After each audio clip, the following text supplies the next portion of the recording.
صباح الفل على كل الزملاء الجمال.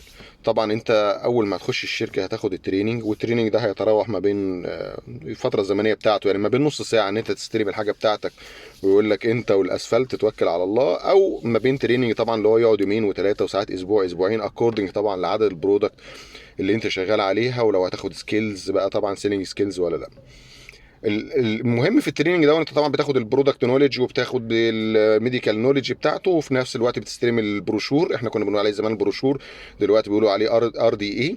فالار دي اي في التعامل بتاعه احنا كنا واحنا صغيرين دايما نقعد نحفظ فيه، يعني انت عارف تقعد تحفظه زي ما هو كده تقعد تحفظ فيه. لكن في الاخر كده اكتشفت ان انت لازم الاول تفهمه قبل ما تحفظه. هو ماشي ازاي، السيكونس بتاعه ماشي ازاي. وليكن مثلا احنا هنتكلم تقريبا 70 ل 80% من البروشورز او الار دي اي اللي انت هتستلمها هتمشي بالسيكونس الاتي. هتمسك مثلا، انا دي مثلا النوته اهي بتاعتي، تمام. النوت هتلاقي الصفحه الاولانيه اللي هو بيبقى مكتوب فيها السلوجان اللي هو البرودكت ده بيعمل ايه، يعني مثلا شربة عم محمود لكل انواع الدود، ده السلوجان اللي هو انت بتتكلم فيه عن البرودكت ده وان انت عايز تزرعه او تعمل له براندنج بانهي كونسبت. فدي اول صفحه، تمام كده. في الغالب لما تفتح تاني صفحه بتاعته هتلاقي ان الصفحه التانيه عباره عن ايه. ايه هو الديزيز، هو اصلا انت شغال في انهي ديزيز، البرودكت بتاعك شغال في انهي ديزيز. فدي في الغالب بتشرح ايه هو الديزيز وخطورته على البني ادم ومشاكله ايه وايه اللي بيحصل والكلام ده كله.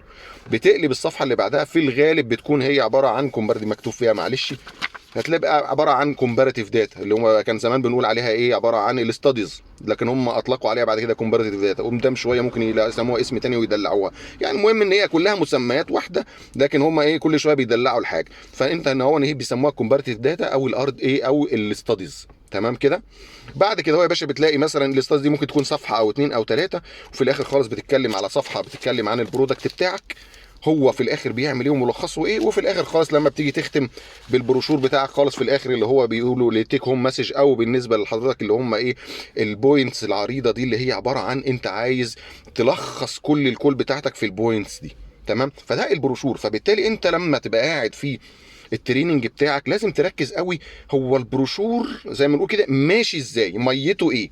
وبالتالي انا لما افهم هبتدي وانا مغمض كده ماسك البروشور. الصفحه الاولانيه دي فيها قصه البراندنج والسلوجان بتاعنا، الصفحه الثانيه دي بتتكلم عن الديزيز نفسه، الصفحه الثالثه دي بتتكلم عن الكومباريتيف داتا ما بيني وما بين الكومبيتيتور الفلاني، الصفحه الرابعه بتتكلم ما بيني وما بين الكومبيتيتور العلاني، الصفحه الاخرانيه دي فيها ايه البوينتس بتاعت الاخرانيه اللي هي تيك هوم مسج، او اللي هي زي ما بنقول عليها كده هو البرودكت كله بيتمحور حواليها الاربع خمس نقط المهمين جدا.